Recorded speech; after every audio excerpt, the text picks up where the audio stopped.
విప్లవం అన్న పదం వినగానే ముందుగా గుర్తొచ్చే పేరు Bhagat Singh. Indians greatest freedom fighter, greatest revolutionarist. దేశం కోసం ఎన్నో సాహసాలు చేసి కోట్లాది మంది భారతీయుల గుండెల్లో స్వాతంత్ర కాంక్షను రగిల్చారు. But it all came with a cost. 100 ఏళ్లు బతకాల్సిన వ్యక్తి 23 ఏళ్లకే మృత్యువును స్వాగతించాల్సి వచ్చింది. అసలు మీలో ఎంతమందికి భగత్ సింగ్ చివరి రోజుల గురించి తెలుసు?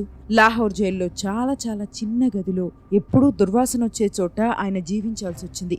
సొంత మనుషులు వెన్నుపోటు పొడిచినా, వారి వల్ల ఉరిశిక్షను ఎదుర్కోవాల్సి వచ్చినా ఆయన ఒక్క మాట కూడా మాట్లాడలేదు. భగత్ సింగ్ ఆయన కుటుంబ సభ్యులు చివరిసారిగా కలిసినప్పుడు ఉద్యమకారుల కుటుంబం ఏడవకూడదు అని వారి కన్నీళ్లు తుడిచారు. మృత్యువు సమీపిస్తున్నప్పుడు ఇలా చెప్పడం ఎవరికి సాధ్యమవుతుంది?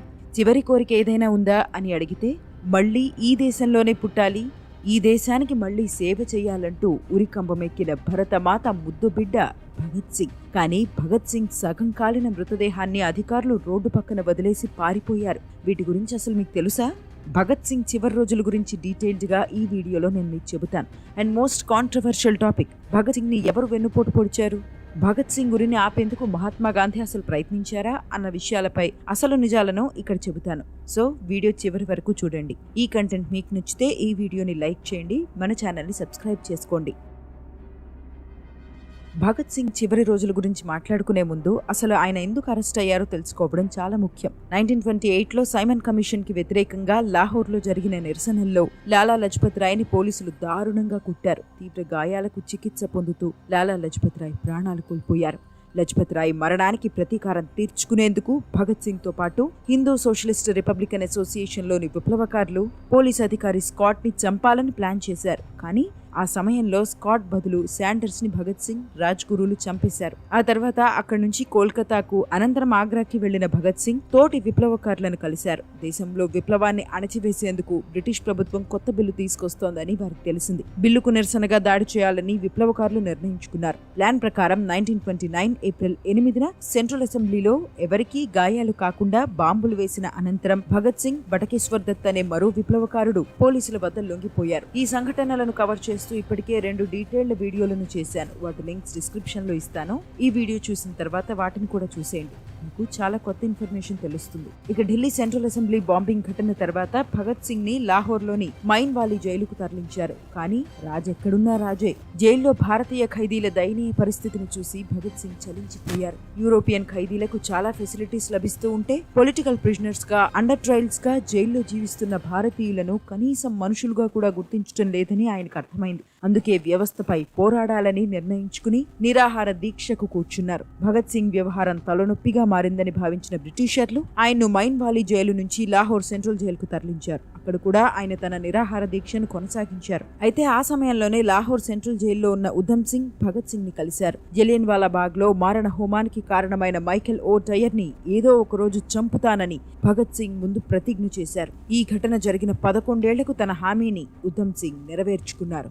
మరోవైపు భగత్ సింగ్ చేపట్టిన హంగర్ స్ట్రైక్ ఇతర జైళ్లకు కూడా వ్యాపించింది. భారతీయ ఖైదీలు నిరాహార దీక్షలు మొదలుపెట్టారు. బ్రిటిషర్లు యాజ్ యూజువల్ గా వీరిని అణిచివేసేందుకు ప్రయత్నించారు. వారి చేత అన్నం తినిపించేందుకు విఫలయత్నం చేశారు. చివరికి నీళ్ల కుండీల్లో నీళ్లకు బదులు పాలు పోశారు. ఖైదీలు నీళ్లు తాగడం ఆపేశారు. కానీ నిరాహార దీక్షను మాత్రం పక్కన పెట్టలేదు. అటు జైళ్లలో ఖైదీల దయనీయ పరిస్థితి, నిరాహార దీక్ష గురించి ప్రజలకు తెలిసింది. సర్వత్రా నిరసనలు వెల్లువెత్తాయి. జైళ్లలో జరుగుతున్న పోరాటానికి కాంగ్రెస్ సైతం మద్దతిచ్చింది. కానీ బ్రిటిషర్లలో చలనం లేదు. రోజులు గడిచే కొద్దీ నిరాహార దీక్షకు కూర్చున్న వారి ఆరోగ్యంపై ఆందోళనలు పెరిగాయి. అనేక న్యూస్ పేపర్లు వారి డైలీ హెల్త్ బులెటిన్స్ ని ప్రచురించడం మొదలుపెట్టాయి. అది చదివిన ప్రజల రక్తం మరిగిపోయేది. భగత్ సింగ్ తో పాటు ఇతరులకు ఏమైనా జరిగితే తీవ్ర పరిణామాలు ఎదుర్కోవాల్సి వస్తుందని అల్టిమేటంలు జారీ అయ్యాయి.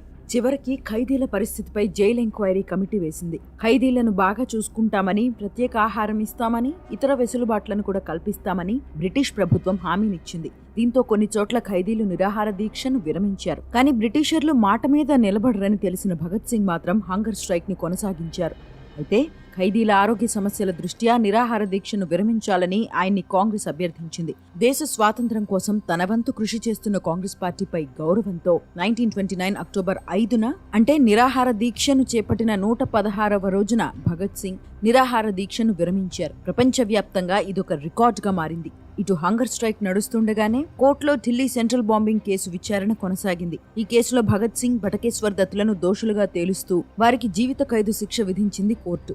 జీవిత ఖైదు శిక్ష కొనసాగి ఉంటే భగత్ సింగ్ జీవితం 23 ఏళ్లకే అర్థాంతరంగా ముగిసిపోయేది కాదు. కానీ లాహోర్లో పోలీస్ అధికారి శాండర్స్ హత్య కేసు భగత్ సింగ్ తో పాటు అప్పటికే అరెస్టైన సుఖ్దేవ్, రాజ్గురులను వెంటాడింది. పోలీసు హత్య కేసు రుజువైతే ప్రాణాలు పోతాయని భగత్ సింగ్ ఎప్పుడూ భయపడలేదు. ఇన్ఫాక్ట్ తనలాంటి విప్లవకారుల ఆలోచనలు, ఆశయాలను అఖండ భారతదేశానికి తెలియజేసేందుకు కోర్టులను ఒక వేదికగా మార్చుకున్నారు. కోర్టు విచారణలకు హాజరైన ప్రతిసారి ఇన్క్విలాబ్ జిందాబాద్ అంటూ నినాదాలు చేసేవారు. బ్రిటిషర్ల అరాచక పాలనతో అల్లాడిపోతున్న భారతీయుల దీన స్థితిని, జైల్లో ఖైదీల దుస్థితిని ప్రస్తావించేవారు. ఫ్రీడమ్ ఫైటర్స్ పై కేసును విచారించే అర్హత విదేశీ శక్తులు నియమించిన అధికారులకు లేదని తేల్చి చెప్పేవారు. భగత్ సింగ్ మాటలను న్యూస్ పేపర్లు దేశ నలుమూలలకు చేరవేసేవి. వాటిని చదివిన భారతీయులకు విప్లవకారులంటే హంతకులు కారని, దేశానికి స్వాతంత్ర్యం తెచ్చేందుకు వారెంచుకున్న మార్గం విప్లవం అని అర్థమైంది. భగత్ సింగ్ కి మద్దతుగా ర్యాలీలు మొదలయ్యాయి. కోర్టు బయట, కోర్టు లోపల ఇన్క్విలాబ్ జిందాబాద్ నినాదాలు వెల్లువెత్తాయి. కానీ సొంత వ్యక్తులు నమ్మక ద్రోహం చేస్తారని, వెన్నుపోటు పొడుస్తారని భగత్ సింగ్ ఎప్పుడూ ఊహించలేదు. హిందుస్థాన్ సోషలిస్ట్ రిపబ్లికన్ అసోసియేషన్ సభ్యులైన జయగోపాల్, హన్స్రాజ్ వోహ్రాలు అప్రూవల్స్ గా మారారు. శాండర్స్ హత్యకు ప్లాన్ చేసింది సుఖ్దేవ్ అని, చంద్రశేఖర్ ఆజాద్, రాజ్గురు, భగత్ సింగ్ లు ఆ ప్లాన్ ని అమలు చేశారని సాక్ష్యాలు చెప్పారు. చివరికి బ్రిటిష్ పోలీసు హత్య కేసులో 1930 అక్టోబర్ 7న భగత్ సింగ్, సుఖ్దేవ్, రాజ్గురులకు ఉరిశిక్ష విధిస్తూ కోర్టు తీర్పు వెలువడించింది. సొంత మనుషులు వెన్నుపోటు పొడవడంతో బాధపడినప్పటికీ ఉరిశిక్ష తీర్పును భగత్ సింగ్ స్వాగతించారు. తాను బలంగా విశ్వసించే విప్లవ సిద్ధాంతాలకు తన ప్రాణత్యాగం ఉపయోగపడుతుందని నమ్మారు. తన మరణంతో ప్రజల్లోంచి మరో భగత్ సింగ్ పుట్టుకొస్తాడని, స్వాతంత్ర్యం కోసం పోరాడతాడని భావించారు. ఉరిశిక్ష తీర్పు దేశవ్యాప్తంగా సంచలనం సృష్టించింది. భగత్ సింగ్, సుఖ్దేవ్, రాజ్గురులకు మద్దతుగా దేశ నలుమూలలా ర్యాలీలు జరిగాయి. ప్రజలు ఆందోళనలు చేపట్టారు. కానీ నిరసనలతో బ్రిటిష్ ప్రభుత్వం దిగిరాదన్న హార్ష్ రియాలిటీ అందరికీ తెలుసు.